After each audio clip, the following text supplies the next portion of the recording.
నా దగ్గరికి రీసెంట్గా బిల్డర్ వచ్చాడు అనమాట. దేనికంటే వాళ్ళు పెడతాను మెటల్ బాక్సెస్, ఆ మెటల్ బాక్సెస్ కావాలని వచ్చాడు. సో నేను అయితే చెప్పినాను, సో మా దగ్గర క్వాలిటీ ఇట్లా ఉంటుంది, టాటా స్టీల్ యూజ్ చేస్తారు, హెవీ క్వాలిటీ ఉంటాయి, సో ప్రైస్ ఇంత అనేసి చెప్పినాను. ప్రైస్ ఇంత అని చెప్తే ఆయన ఏమన్నా అంటే, మాకెందుకన్నా అంత ప్రైజ్, మేము ఏదో కట్టేస్తాం అమ్ముకొని వెళ్ళిపోతాము, మాకెందుకు దాంతో లోపల ఏవైతే వేసేమే. సో ఇట్లా ఉన్నారనమాట, లోపల ఏవైనా వేస్తే ఏమవుతుంది అనే టైప్లో ఉండరు. సో ఇప్పుడు అవి రస్ట్ పడతాయి, ఎట్లా పడతాయి, అవన్నీ వాళ్ళకి అనవసరం, ఎందుకంటే వాళ్ళు అమ్మేస్తారు, సేల్ అయిపోతాయి, తర్వాత వాళ్ళకి అనవసరం. ఎవరు వచ్చి అడుగుతారా వాళ్ళని? అడగరు.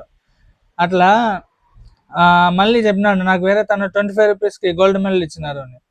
ఆ మెటల్ ఎంత, దానికి కాస్ట్ ఎంత, దాన్ని మ్యానుఫ్యాక్చరింగ్ అయ్యే కాస్ట్ ఎంత, దాన్ని డిస్ట్రిబ్యూషన్ చేసే కాస్ట్ ఎంత, సో ఇవన్నీ కలుపుకొని 25 రూపీస్కి ఎట్లా ఇస్తారో మీరు చెప్పండి.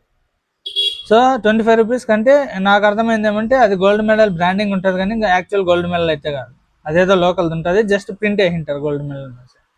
సో మీరు అయితే బిల్డర్ దగ్గర కానీ ఎవరి దగ్గర కానీ ఆల్రెడీ కన్స్ట్రక్షన్ చేసిన హౌస్ కొనేది కంటే మీరు చూసుకోవాలి ఇవన్నీ. సో ఏ మెటీరియల్ వాడినారు, ఎట్లా వాడినారు అని. వాళ్ళకేమి కాస్ట్ కటింగ్, తర్వాత మీకు ప్రైస్ ఏమో ఎక్కువ అమ్ముతారు, తక్కువ అమ్మారు ఇల్లు అన్నాక. సో కాబట్టి అవన్నీ చూసుకోవాలి, నష్టపోయేది ఎవరు? చివరిగా మీరే. సో ఆల్రెడీ మన ఇన్స్టాగ్రామ్లో ఒక వీడియో పెట్టినాం, సో ఆల్రెడీ కొన్న బిల్డింగ్లో వైరింగ్ ఎట్లా ఉందనేసి చూడండి. సో ఈ మెటల్ బాక్సులు మాకేమన్నా లోపల 50 వేస్తాయి, మేము ఎవరు పట్టించుకుంటారు? అదే కదా, లోపల ఎవరు తగ్గి చూడరు కదా, బోర్డు విప్పి చూడరు, స్విచ్లు ఎవరు. సో ఏవి పడితే వాడేస్తారు, తర్వాత నష్టం వచ్చేది ఎవరు? కొన్న వాళ్ళకి తెలుస్తుంది. సో దాంట్లో ప్రాబ్లమ్స్ రావడము, మళ్ళీ ఎలక్ట్రీషియన్ పిలిచడము, ఆ ఎలక్ట్రీషియన్ ఖర్చు, సో ఇవన్నీ ఉంటాయి. మీరు ఆల్రెడీ కన్స్ట్రక్ట్ చేసిన హౌస్ కొంటే వాళ్ళు చీప్ మెటీరియల్సే వాడి కట్టాలని చూస్తారు. సో ఎవరైనా అట్లా కొంటా అంటే మీరు చూసుకొని కొనండి హౌసెస్.